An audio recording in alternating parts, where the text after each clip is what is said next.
Tuhan. Kami ingin senantiasa bersyukur kepada Tuhan oleh karena Tuhan Yesus baik. Itu tak terbantahkan semakin kesini bahwa Tuhan adalah segala-galanya. God is everything. Terima kasih ya Tuhan, kami ucap syukur untuk waktu yang indah. Kami boleh ada untuk diberkati Tuhan. Kami siap untuk diberkati. Segala yang mengganggu kebenaran firman Tuhan untuk disampaikan, kami hancurkan di dalam nama Yesus Kristus. Terima kasih ya Tuhan, kami siap untuk mendengar. Silakan Roh Kudus bekerja melalui firman Tuhan. Terima kasih ya Tuhan, kami berdoa. Haleluya. Amin. Silakan duduk. Puji Tuhan. Selamat memasuki bulan Mei, saudara. Kita mengucap syukur pada bulan ini. Tema kita adalah Roh Kudus dan iman kita. Berbicara mengenai bagaimana Roh Kudus bekerja dalam hidup kita untuk menguatkan iman kita. Kita adalah orang percaya, amin. Orang benar hidup karena iman. Setiap hari kita membutuhkan iman. Sejak kita bangun pagi, bahkan waktu istirahat pun kita membutuhkan iman yang sungguh. Tuhan lindungi saat malam hari ini. Kita berdoa seperti itu. Setelah kita bangun, kita merasa bahwa kita sudah dilindungi oleh Tuhan. Oleh sebab itu mengucap syukur kepada Tuhan.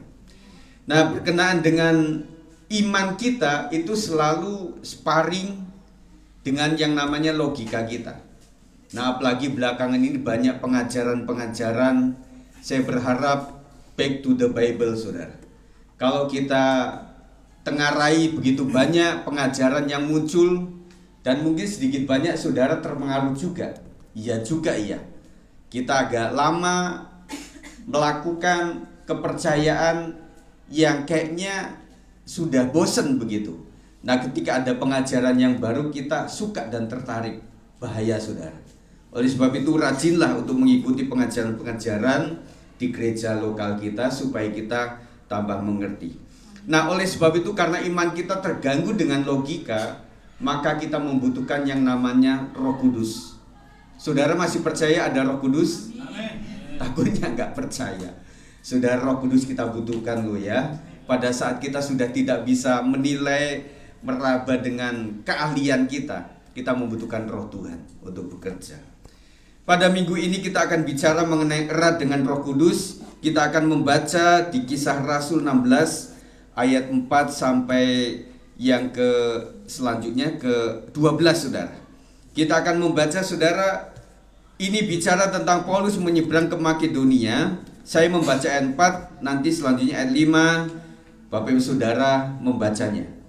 Ya, silahkan, saya sudah ekspor di WA grup kita kalau membaca lebih ini. Tetapi setelah itu saudara konsentrasi ke depan ya. Kisah Rasul 16 ayat 4, mulai Paulus menyeberang ke Makedonia. Dalam perjalanan keliling dari kota ke kota, Paulus dan Silas menyampaikan keputusan-keputusan yang diambil para rasul dan para penatua di Yerusalem dengan pesan supaya jemaat-jemaat menurutinya. Silakan. Demikianlah jemaat-jemaat diteguhkan dalam iman dan makin lama makin bertambah besar jumlahnya. Mereka melintasi tanah Frigia dan tanah Galatia karena Roh Kudus mencegah mereka untuk memberitakan Injil ke Asia. Dan silakan. Dan setibanya di Misia, mereka mencoba masuk ke daerah Bitinia, tetapi Roh Kudus tidak mengizinkan mereka. Setelah melintasi Misia, mereka sampai di Troas. Pada malam harinya tampaklah oleh Paulus suatu penglihatan, ada seorang Makedonia berdiri di situ dan berseru kepadanya, katanya, menyeberanglah kemari dan tolonglah kami. Setelah Paulus melihat penglihatan itu, segeralah kami mencari kesempatan untuk berangkat ke Makedonia, karena dari penglihatan itu kami menarik kesimpulan bahwa Allah telah memanggil kami untuk memberitakan Injil kepada orang-orang di sana. Lalu kami bertolak dari Troas dan langsung berlayar ke Samotrake, dan keesokan harinya tibalah kami di Neapolis. Dari situ kami ke Filipi, kota pertama di bagian Makedonia ini, suatu kota perantauan orang Roma. Di kota itu kami tinggal beberapa hari. Sudah selesai. Roh Kudus lebih rindu untuk memiliki relasi yang erat dengan orang percaya dibanding kita, saudara. Kita merasa kita butuh Tuhan, Tuhan kok jauh, ya. Padahal Roh Kudus lebih rindu dibanding kita. Saudara masih rindukan Roh Kudus? Kalau saudara mengetahui bahwa saya sakit, oh saya butuh Tuhan untuk menjamah saya. Kalau saya merasa bahwa tahun ini membutuhkan biaya banyak untuk sekolah atau kuliah anak-anak, saya membutuhkan Tuhan untuk melakukan mujizatnya. 5 roti 2 ikan sanggup mencukupi semuanya. Saya punya tepung, saya punya minyak yang sedikit, tapi saya teringat tentang janda di Sarfat. Tuhan akan limpahkan semuanya. Kita membutuhkan Tuhan. Makanya kalau orang sudah mulai berpikir tidak butuh Tuhan, Tuhan kasih perkara membuat kita, oh iya ya, saya masih membutuhkan Tuhan. Paulus dan Silas serta jemaat mula-mula memberikan contoh tentang eratnya hubungan tersebut. Ada 3 tanda yang kita akan pelajari mengenai bahwa seseorang erat dengan Roh Kudus. Kita kan ngaku-ngaku saudara, kita ini erat dengan Roh Kudus, tetapi buktinya ada enggak? Yang pertama, sepakat dengan tim pelayanan, tim doa atau tim di dalam keluarga saudara. Yang kedua, peka dengan tuntunan Tuhan. Yang ketiga adalah taat kepada kehendak Tuhan. Kita akan pelajari satu persatu saudara. Yang pertama, tanda orang yang erat dengan Roh Kudus adalah sepakat dengan tim pelayanan. Kita bicara mengenai gereja adalah ministry. Makanya ministry ini adalah punyanya gereja. Tetapi orang pakai itu ya. Makanya ada khas di dalam jual beli pelayanan yang baik. Kalau engkau nggak suka dengan makanan kami, bicaralah kepada kami, kata si pemilik toko. Kalau engkau suka dengan makanan kami, bicaralah kepada orang lain. Tetapi kita kadang-kadang sebaliknya saudara. Kalau kita nggak suka terhadap makanan itu, kita ngomongnya sama tetangga sebelah menyebelah di grup. Makanya warung itu bisa hancur saudara. Kita orang Kristen tetap di jalan yang benar. Bu, tadi keasinan dikit loh Bu, ya nanti lain kali saya akan datang lagi ya Bu, supaya tidak keasinan. Mesti begitu saudara. Jangan ngomong ke orang lain. Kasihan si ibu itu membangun warung juga nggak gampang saudara. Nah, Kisah 16 ayat 4-5 kita akan baca sama-sama. Dalam perjalanan keliling dari kota ke kota, Paulus dan Silas menyampaikan keputusan-keputusan yang diambil para rasul dan para penatua di Yerusalem dengan pesan supaya jemaat-jemaat menurutinya. Demikianlah jemaat-jemaat diteguhkan dalam iman dan makin lama makin bertambah besar jumlahnya. Paulus dan Silas memberikan keteladanan tentang kesepakatan. Mereka berjalan berkeliling untuk menyampaikan keputusan para rasul dan penatua di Yerusalem. Mereka tidak cuma jalan sendiri, tetapi memegang pesan dari kesepakatan para rasul. Di dalam pelayanan terkadang muncul godaan untuk yang pertama, memiliki agenda pribadi. Nah saudara, semoga kita semakin kesini semakin jauh untuk memiliki agenda pribadi. Saudara melayani, saudara datang ke ibadah bukan untuk agenda pribadi. Yes, saya punya agenda pribadi.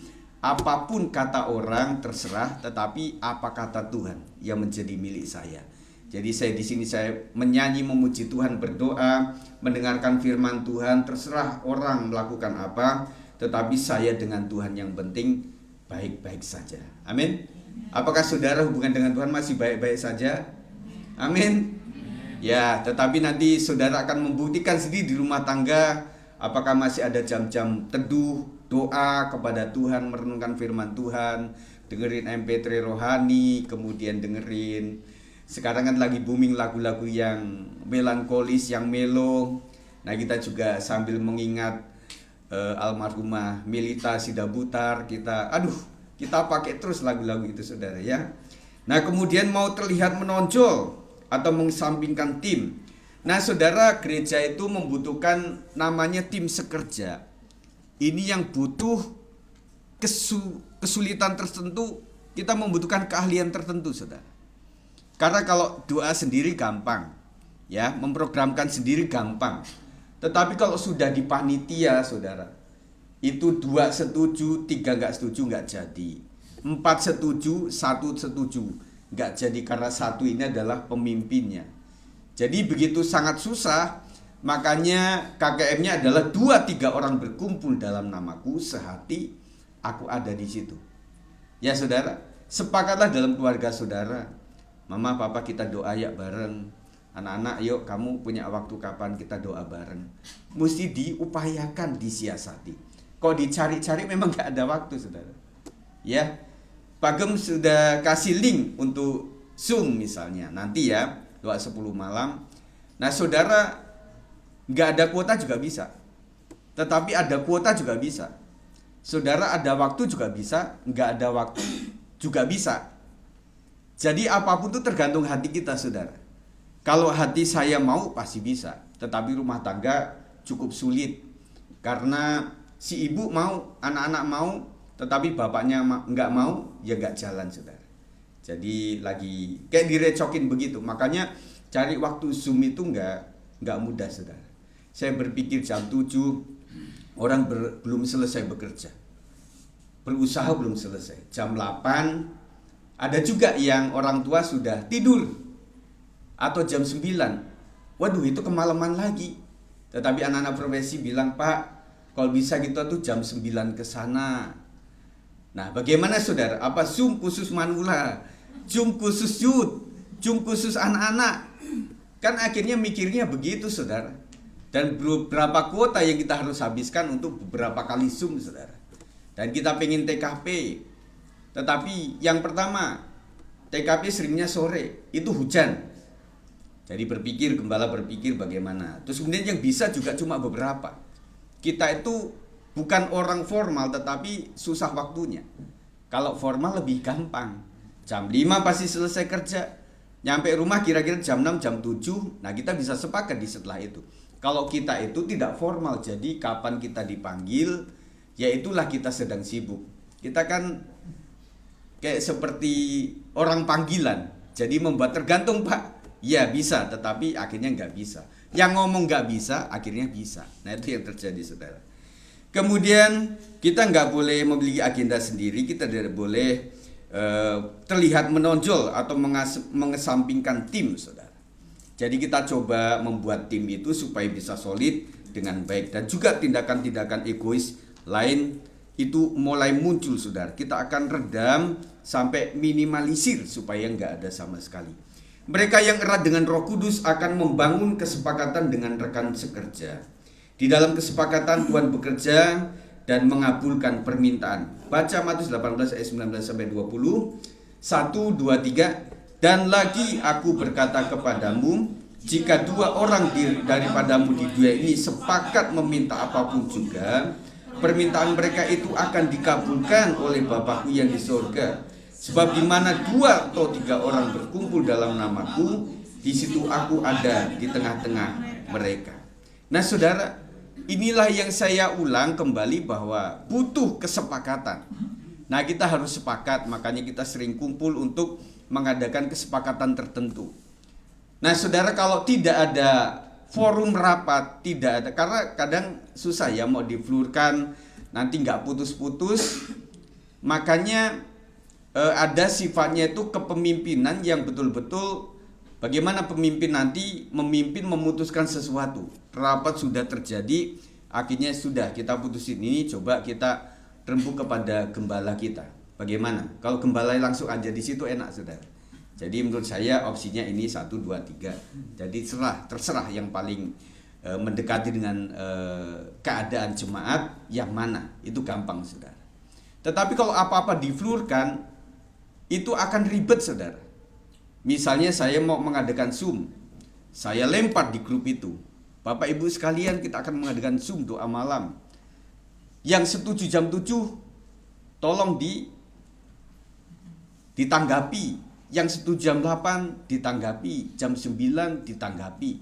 Itu semuanya ada, saudara. Ada yang negatif jam 7, jam 8 ada, jam 9 ada. Membuat nantinya akan repot. Ketika dia nggak datang ke Zoom, saya kan bilang minta jam 9.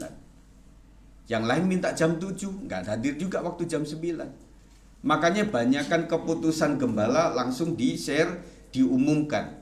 Adapun yang tidak bisa, itu tergantung kalau situasi memang membutuhkan untuk kita kompromi karena dia urusan keluarga, untuk menafkahi anak, untuk menafkahi keluarga, ya kita akan coba. Tetapi kalau sifatnya hanya nggak mau saja, itu susah. Ya, nah kita kapan kita bisanya waktunya? Kita berpikir menjadi seorang anak, tergantung orang tua waktu anak kecil. Sudah mulai dewasa, Oh, tergantung kuliah saya. Saya pas acara itu ketemu dosen. Dan kemudian setelah dia mulai bekerja, tergantung bos lagi. Atau enggak tergantung bos, sudah datang ke rumah itu udah capek lelah. Jadi waktu untuk melakukan itu tidak bisa lagi. Nanti sudah menikah, tergantung. Kalau pasangannya cinta Tuhan sama-sama itu enak. Mah mau kemana? Pah mau kemana? Oke, yaudah. Saya nggak bisa ikut, kamu saja yang jalan. Jangan sampai saudara dalam keluarga itu satu anak nggak bisa, lima-limanya nggak datang. Nah, kita harus logika. Kalau anak misalnya ada keletihan, dia bisa ditinggal. Atau sama yang punya bibi ya misalnya, dia bisa nungguin sebentar. Kita nggak lama kok, cuma 3-4 jam saja. Kita hadir, saudara. Tetapi jangan berusaha untuk alasan satu orang nggak bisa hadir, maka semuanya nggak hadir, saudara. Nah, kemarin itu kan ada masa-masa liburan lebaran, saudara. Saya melihat ada beberapa orang yang juga nggak lebaran sebenarnya, tetapi pura-pura lebaran. Akhirnya minggu berikutnya dia nggak hadir kemana. Oh, lagi pelesiran oleh karena lebaran. Tetapi saya lihat juga nggak lebaran kok. Masa lebaran sama orang-orang wisata? Kan mesti kepada keluarga besar yang muslim misalnya begitu ya. Kadang-kadang kita dipakai-pakai event tertentu untuk membuat kita cari alasan untuk tidak hadir dalam ibadah. Yang kedua, saudara, tanda orang yang erat dengan Roh Kudus adalah peka dengan tuntunan Tuhan. Ayat 6-10 mengatakan mereka melintasi tanah Frigia dan tanah Galatia karena Roh Kudus mencegah mereka untuk memberitakan Injil di Asia. Dan setibanya di Misia, mereka mencoba masuk ke daerah Bitinia, tetapi Roh Yesus tidak mengizinkan mereka. Setelah melintasi Misia, mereka sampai di Troas. Pada malam harinya, tampaklah oleh Paulus suatu penglihatan. Ada seorang Makedonia berdiri di situ dan berseru kepadanya, katanya, "Menyeberanglah kemari dan tolonglah kami." Setelah Paulus melihat penglihatan itu, segeralah kami mencari kesempatan untuk berangkat ke Makedonia. Karena dari penglihatan itu kami menarik kesimpulan bahwa Allah telah memanggil kami untuk memberitakan Injil kepada orang-orang di sana. Ada frase, saudara, Roh Kudus mencegah mereka di ayat 6. Kemudian Roh Yesus tidak mengizinkan mereka, tetapi mereka tidak menentang larangan tersebut. Tuntunan Tuhan berikutnya dinyatakan melalui penglihatan tentang orang Makedonia yang meminta pertolongan. Kadang kita mencari pertimbangan dan keputusan, kadang-kadang kita sudah bergulat dengan otak kita, dengan keilmuan kita, pengalaman kita, kadang-kadang nggak nyampe. Suatu kali kita doa sama Tuhan, "Tuhan, tolong sayalah dengan cara apapun supaya aku mengerti jalan yang terbaik." Jadi saya belajar, saudara, yang itu dikehendaki Tuhan adalah yang pertama kita mengalami penglihatan spiritual, yang kedua ada sebuah penggenapan dari orang lain. Maka bertanyalah kepada orang-orang rohani atau kepada orang tua, "Pak, saya tuh punya keinginan begini loh. Menurut papa, mama, saya harus begini." Tetapi harus ada dua opsi, saudara. Saya harus A atau B. Padahal kita sudah punya pengalaman dengan Tuhan bahwa itu adalah A. Kemudian orang tua bilang, "Kayaknya lebih ke A deh, nak. Coba pikirkan lagi." Kemudian cari teman yang menjadi friend kita. "Friend, tolong ya, saya minta advice dari kamu lah. Saya percaya kamu juga punya saya sudah mendoakan supaya teman-teman juga dipakai untuk menunjukkan sebuah tanda." "Oh iya, menurut saya antara A dan B sih kayaknya mirip." Wah, ini saudara. Nah, keputusan saudara apa kira-kira? Nah gitu. Kalau kita cuma bergulat dengan diri sendiri, saudara, lama-lama kita akan menempuh sesuatu yang susah nantinya di perjalanan itu. Dan ada orang yang memutuskan sesuatu tanpa kompromi dengan orang-orang yang nanti akan membantu, itu lebih repot lagi. Apalagi orang tua. Kita sudah memilih jurusan, kita sudah memilih sekolah atau kampus atau pekerjaan, nggak ngobrol sama orang tua. Ketika ada masalah dan kau ngobrol sama orang tua sikapnya apa? Akan menyalahkan kita. Dan itu masih wajar karena engkau tidak meminta advice, minta pertimbangan kepada orang tua. Nah, sudah semuanya, saudara. Nah, akhirnya Tuhan juga kasih peneguhan-peneguhan. Nah, kita merasa bahwa kita itu dipanggilnya di bidang apa. Kemarin kita kan sedang mencari ya, karakter ada, kemudian karunia rohani juga ada. Ada orang yang bingung, saya itu karunianya apa ya? Nah, saya kasih tahu bahwa saudara, kalau kita nggak pernah menjalankan pelayanan, itu juga nggak tahu. Karena saya menganggap saya adalah pendoa, tetapi mimpin doa juga nggak pernah. Saya menganggap bahwa saya adalah penasihat yang baik, tetapi tidak ada orang yang datang kepada saya untuk dinasehati. Makanya karunia rohani itu minimal setahun itu 2 kali. Waktu pertama saya kayaknya kepada pendoa, kemudian dijadwal dia untuk mendoakan, dijadwal dia untuk mengadakan pimpin subdoa, kemudian begitu. Nanti di tengah tahun, kemudian diracik lagi, kemudian diperiksa lagi. Ternyata lumayan, kemarin itu 70. Tetapi di hari kedua itu sudah mulai 80. Semoga 90 dan sampai yang ke 100. Tetapi dalam praktek pelayanan abadi, apalagi dalam penggembalaan saudara, semua karunia dibutuhkan. Karena gembala itu harus mendoakan. Butuh karunia doa. Gembala harus mengajar. Berarti dia harus memiliki karunia seorang pengajar. Dan kadang-kadang gembala juga membutuhkan jemaat Tuhan, visi ke depan itu membutuhkan penglihatan-penglihatan, mimpi-mimpi yang berbobot saudara, bukan bunga tidur, tetapi mimpi-mimpi yang sungguh-sungguh mengarah kepada itu. Waktu kita bergumul waktu perpindahan itu, saya banyak sekali dikasih mimpi tentang dudukan saya, tentang perjalanan kita saudara. Makanya wah, Tuhan terima kasih, Kau sudah kasih penglihatan itu, membuat saya bisa menjalankan itu. Kemudian seorang gembala juga harus memiliki roh kepemimpinan. Nah, buat saya awalnya ini sulit sekali. Karena melankolis, plekmatik, susah untuk memutuskan sesuatu. Karena melankolis dan plekmatik itu lebih kepada pendamai. Gak mau ada tengkar-tengkar, gak mau ada cekcok begitu ya. Pengennya damai-damai saja. Dan sekilas-sekilas kalau saudara minta nasihat kepada saya, itu muncul itu.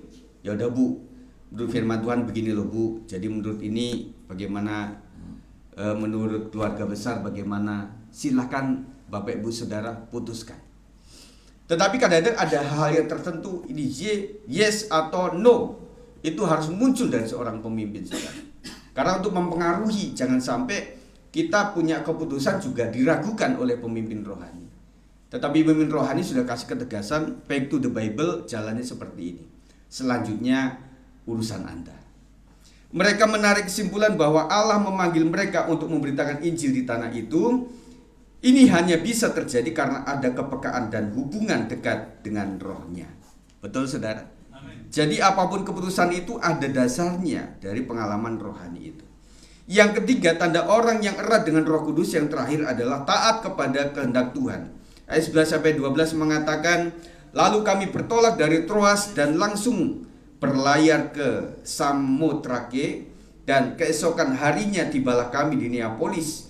Dari situ kami ke Filipi, kota pertama di bagian Makedonia ini, suatu kota perantauan orang Roma. Di kota itu kami tinggal beberapa hari.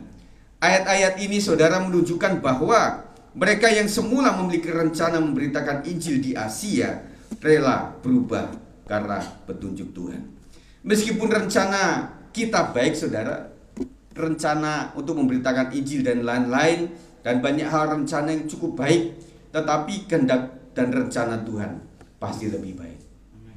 Nah, kita itu sudah tidak lagi memilih antara yang buruk sama yang baik, tetapi di antara yang baik ini mana yang paling baik. Dan ini membutuhkan kepekaan roh Tuhan untuk mengetahui itu semuanya. Kita mau memutuskan sekolah A dan B nantinya. Bagaimana predikatnya? Semuanya A. Semuanya anaknya baik-baik semuanya. Gurunya juga keren-keren. Kalau kita ada roh Krisnya nggak di situ? Oh ada, semuanya ada. Dan kita berpikir, pertimbangkan sini situ, kemudian pertimbangkan tentang jarak, tentang bagaimana nanti mensupport anak kita untuk sampai ke situ. Kita pusing, memikirkan itu, dan kita minta kekuatan Tuhan. Roh Tuhan bekerja atas pilihan ini. Yang terbaiklah yang dari Tuhan. Kita mendoakannya terus saudara. Dan mungkin dari beberapa hari yang lalu saudara sudah mendoakan anak-anak kita supaya mereka mendapatkan tempat, bukan di sisi Allah, bukan, tetapi di tempat sekolah yang terbaik buat mereka, yang sesuai dengan minat, bakat, dan kemampuan mereka. Ya, saya ingatkan juga kepada orang tua, anak kalau tidak mengikuti minat bakatnya nanti akan terseok-seok untuk perjalanannya. Ada nggak anak-anak kita itu yang merasa saya mau sekolah di situ tapi dimasukin di tempat lain, saya pengen jurusan ini ternyata di jurusnya yang beda. Itu agak susah nanti untuk membenahinya, saudara, karena dia merasa sudah tidak selera dia. Tetapi anak-anak, kalau engkau merasa seperti itu, tetaplah kau sudah di situ, kau harus mencintai di sekolah di mana sudah ditempatkan di situ. Setuju anak-anak? Mana ini anak-anak nih yang nanti mau didoakan, yang mau naik, mau lulus ya, supaya kalian belajar mencintai. Ada guru-guru killer yang kalian suka, nggak suka tuh ya. Aduh, kalau sudah pelajaran ini, aduh, di jam pertama lagi bikin PT saja. Rasanya pengen nggak sekolah, kemudian malam tidurnya, kemudian pagi juga susah bangun. Kadang-kadang kita juga lama-lama tahu, ini kenapa anak ini biasanya antusias sekolah ini kok nggak antusias gitu loh. Ternyata ada guru-guru yang dia nggak suka, saudara. Tetapi saya adalah seorang guru dulu. Cintailah gurumu, jadikan dia menjadi idola. Tadi malam saya bicara kepada anak-anak youth tentang potensi dan juga prestasi. Saya bilang untuk cari tahu orang yang berprestasi itu lebih gampang, ya. Tetapi yang susah itu adalah mencari potensi seseorang. Kita sedang bicara tentang Paulus kepada Timotius muda yang belum punya prestasi. Yang Paulus tahu itu adalah bahwa dia punya seorang nenek Lois yang cinta Tuhan dan juga punya seorang ibu Eunike itu yang betul-betul beriman kepada Tuhan. Itu modalnya. Tetapi Paulus mencari apa di sisi anak ini yang memiliki potensi yang baik. Nah, kami ini sebagai pemimpin-pemimpin, ada ketua komsel, ada gembala, ada ketua komisi, kemudian ketua panitia nantinya, yang kita menggali. Kalau nggak ada prestasi kita susah. Akhirnya kita mencoba-coba, saudara. Coba karena untuk menunjukkan prestasi itu. Kalau nggak dicoba kan nggak bisa. Bu, doa ya. Aduh, saya nggak bisa doa. Saya lihat ibu kalau sudah cerita itu panjang lebar, kayaknya doa bisa deh. Nah, waktu dia mau, saudara, di skup yang kecil misalnya gitu, oh dia bagus loh doanya. Nah, kita kan menggali seperti itu. Bapak ibu yang kayaknya diem-diem, kenapa nggak kelihatan itu? Karena kan nggak digali, nggak dikasih kesempatan. Makanya datanglah ke WP, datanglah ke komsel kalau ada, datanglah ke WBI, datanglah ke profesi, supaya di situ kita akan coba. Nanti waktu doa 10 malam di Zoom itu kita akan coba. Tapi jangan langsung hengkang ya, waduh saya dijadwal untuk doa syafaat, saya nggak bisa, nanti Zoom-nya mati, video nggak dibuka dan sebagainya. Jangan cari alasan ibu-ibu ya, bapak-bapak. Jadi lakukan saja. Oh ternyata gue bisa juga ya, oh bisa memang. Nah, ketika itu mulai tertuang, maka kita memilihnya lebih gampang. Makanya maafkan saya kalau saya kadang-kadang tunjuk orang itu berdasarkan bukan prestasi, karena belum pernah. Berdasarkan apa yang ada naluri dalam hati saya, Tuhan tolong saya untuk memilih apa gitu. Memilih siapa maksudnya. Dan ketika itulah kita membutuhkan yang namanya bisa melihat secara potensi seseorang. Bapak Ibu paling tahu potensi anak kita dari cara dia. Oh dia diem, tetapi karyanya luar biasa. Waktu dia melukis itu banyak mencapai nilai yang bagus. Nah kalau anakku gimana? Anakku cerewet, sering pokoknya ada dia rame deh begitu ya. Nah artinya anakmu populer, berarti dia nanti ada temperamen sanguin di situ. Berarti dia di kerjaan apa? Sebagai marketing misalnya. Kalau marketing kayak melankolis flekmatik, saudara, jualan sekali nggak laku, itu udah undur diri dia. Aduh jualan tas susah banget ya. Nawarin 10-10-nya nggak mau. Udahlah, mendingan jualan tempe, kayaknya lebih mudah begitu ya saudara. Tetapi kalau sanguin, saudara nolak 5 kali, dia akan hadir 10 kali untuk menawarkan yang sama. Kayak orang nawarin terus, daripada nawarin terus beli aja lah. Nah, Akhirnya marketingnya jadi tuh, selesai tuh. Nah, saudara, jadi tergantung. Nah, anak-anak kita lihat potensinya di mana. Nah, untuk menunjukkan itu kita membutuhkan roh Tuhan. Tuhan kuasai roh, melalui rohmu Tuhan, supaya saya tahu betul anak ini maunya kemana. Begitu ya. Dan kemudian anak-anakku sekalian, kalian juga sering komunikasi kepada orang tua. Jangan komunikasi kepada teman friend, boyfriend atau girlfriendnya saja, tetapi komunikasi dengan orang tua. Biasanya kalau anak cewek itu lebih mudah komunikasi dengan orang tuanya, bapaknya misalnya. Tapi kalau anak laki-laki, saudara, aduh, saya cari kapan si Yapet ngobrol, si Jason ngobrol, nggak pernah ngobrol sama saya. Dia lebih ngobrol kepada mamanya, begitu ya. Karena mereka pendiam, saudara. Nah, kita membutuhkan orang-orang yang memang menyuguhkan sebuah prestasi. Mereka yang erat dengan Roh Kudus bersedia mengorbankan agenda pribadi untuk kepentingan Roh Kudus, serta bersedia berjalan dalam ketaatan kepadanya. Saya percaya saudara hadir di sini banyak agenda pribadi yang terpangkas, ya.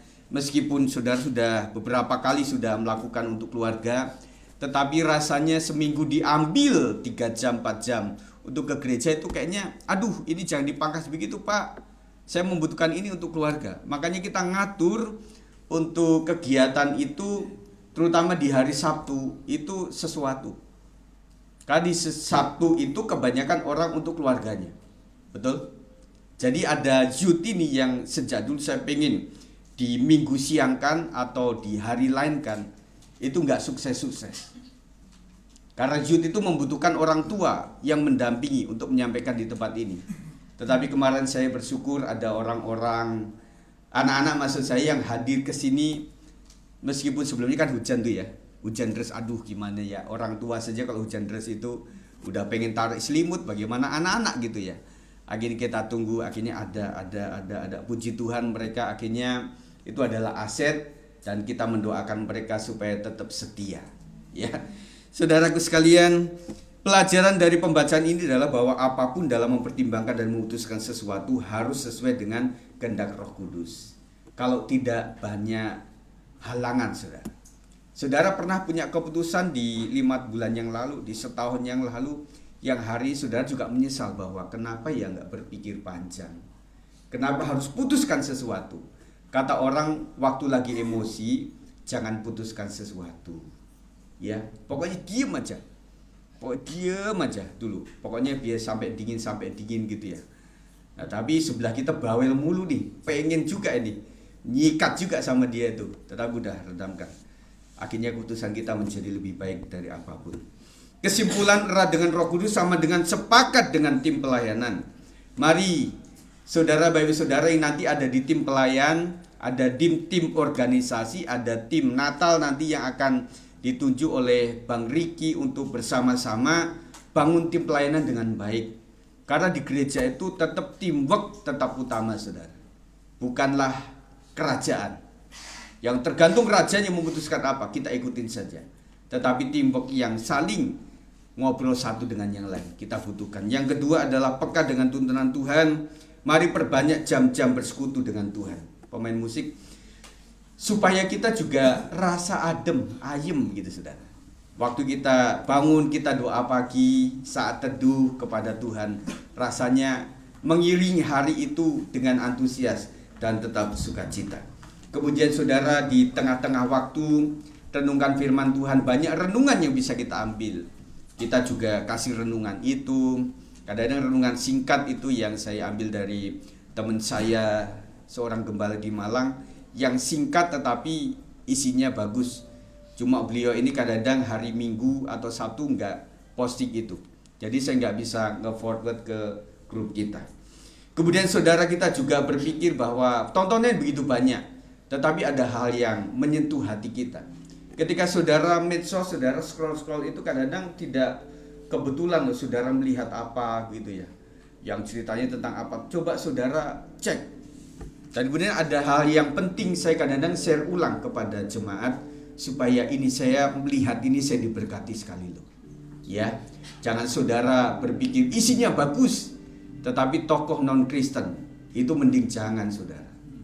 Ya, isinya memang bagus loh. Pembicara-pembicara di luar Kristen itu Itu yang bagus juga banyak, saudara. Tetapi orang berpikirnya ini orang Kristen atau orang apa, kan begitu, saudara. Yang mending posting yang sesuai dengan ranah kita. Kemudian yang ketiga adalah erat dengan Roh Kudus sama dengan taat kepada kehendak Tuhan. Di atas pertimbangan yang baik utamakan kata Roh Kudus. Apa kata Tuhan saja. Tuhan, saya pengen ini, saya berpikir begini Tuhan. Saya ngobrol aja kayak anak kepada seorang bapak. Jadi bapak yang baik, saya tuh pengennya gini loh. Jadi pemikiran saya begini, opsi saya begini. Tetapi selanjutnya roh Tuhan yang bekerja atas hidup saya, supaya keputusan ini bukan karena saya saja, tetapi oleh karena Tuhan yang berperan. Nah, hari ini saudara, kita akan terima perjamuan kudus. Yang pertama, kita harus menyucikan hati kita, saudara. Kita akan sucikan hati kita betul, siap untuk menerima perjamuan kudus. Kalau perjamuan kudus tidak dengan iman, maka semuanya akan sia-sia saja. C. Kita akan naikkan pujian ini, penolong yang selalu setia, memenuhi keperluanku. Segala perkara dapat kutanggung di dalam Dia yang memberi kekuatan kepadaku. Penolong yang selalu setia, memenuhi keperluanku. Memenuhi keperluanku. Tak pernah Dia mengecewakan. Tak pernah Dia mengecewakan. Yesusku tak pernah gagal. Yesusku tak pernah gagal. Sekali lagi, penolong yang selalu setia, memenuhi keperluanmu. Tak pernah Dia mengecewakan. Katakan Yesusku, Yesusku tak pernah gagal. Dengan iman dan percaya, segala perkara dapat kutanggung di dalam Dia yang memberi kekuatan. Tuhan Yesus penolong dan sahabat, tetap percaya Tuhan. Katakan segala perkara dapat kutanggung di dalam Dia. Haleluya. Segala perkara dapat kutanggung di dalam Dia yang memberi kekuatan. Tuhan Yesus penolong. Tuhan Yesus penolong. Tetap percaya. Tetap percaya. Tuhan setia. Terima kasih ya Tuhan Yesus. Saudara sekalian, kita akan siapkan hati kita, seluruh hidup kita. Pujian ini mengingatkan kita bahwa segala perkara dapat ditanggung di dalam Yesus Kristus. Dia adalah Bapa yang baik, pastinya tidak akan pernah meninggalkan kita, saudara. Cuma kita yang sering meninggalkan Dia. Sebelum akhir zaman, Roh Kudus tetap diutus untuk menolong setiap kita. Kalau saudara percaya bahwa Roh Kudus itu ada dalam setiap hati kita, jangan pernah khawatir dan takut, saudara. Waktu saudara khawatir dan takut, itulah saatnya kita mengandalkan Tuhan. Amin. Mari kita siapkan hati kita, saudara. Mari para petugas, supaya ke depan saya akan memberikan sebuah ayat peringatan yang terdapat di 1 Korintus 11 ayat 27. Jadi barang siapa dengan cara yang tidak layak makan roti atau minum cawan Tuhan, ia berdosa terhadap tubuh dan darah Tuhan. Mari singer menaikkan pujian sejauh timur dan barat. Terima kasih ya Tuhan, kita syukur untuk bersaat perjamuan Tuhan. Kami sebagai pelayan Tuhan memberikan waktu ini untuk melayani dengan sembah hati boleh berkat bagi jemaat Tuhan yang sakit sembuhkan, yang susah, yang letih lesu, mereka boleh mendapatkan penghiburan daripada Tuhan. Memakai Pak Pendeta Woniman dan juga Pak Firman untuk menjadi berkat bagi jemaat Tuhan. Aku memberkati John Kudus di dalam nama Yesus Kristus menjadi kudus dan layak di hadapan Tuhan. Haleluya.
Kepadamu ya Tuhan, kepadamu ya Tuhan, pengampunan yang Kau beri, pengampunan yang Kau beri, pulihkanku.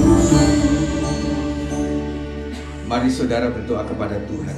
Ampuni kami Tuhan atas setiap kesalahan dan kekurangan, atas pikiran, atas perkataan, atas tulisan, dan apapun yang ada dalam hati kami yang menyakiti hati Tuhan, yang menyakiti hamba-hamba Tuhan, yang menyakiti gereja Tuhan.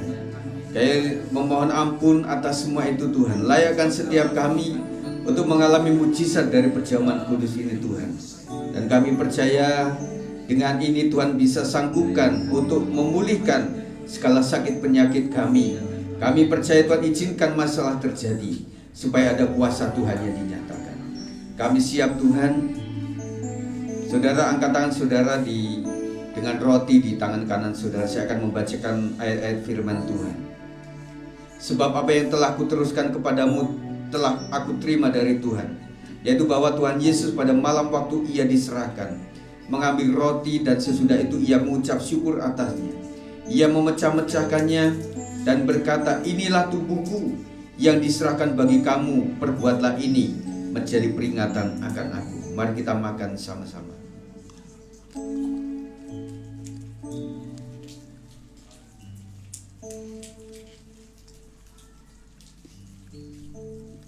Terima kasih ya Tuhan. Mari selanjutnya saudara, kita mengangkat cawan ini di tangan kanan kita. Terima kasih ya Tuhan untuk anugerah-Mu. Kami sudah memakan roti. Kami percaya dan menerima tubuh Yesus sebagai yang bisa melamatkan seluruh dosa kami Tuhan, dan membuat kami dilayakkan untuk menerima keselamatan di dalam Tuhan Yesus Kristus. Demikian juga ia mengambil cawan sudah makan lalu berkata, cawan ini adalah perjanjian baru yang dimeteraikan oleh darahku. Perbuatlah ini setiap kali kamu meminumnya menjadi peringatan akan aku. Sebab setiap kali kamu makan roti ini dan minum cawan ini, kamu memberitakan kematian Tuhan sampai ia datang. Mari kita minum sama-sama. Betapa besar kasih. Mari angkat tangan di hadapan Tuhan. Kami percaya pengampunan Tuhan atas kami, atas penyimpangan dan keputusan kami yang tidak berkenan di mata Tuhan. Berterima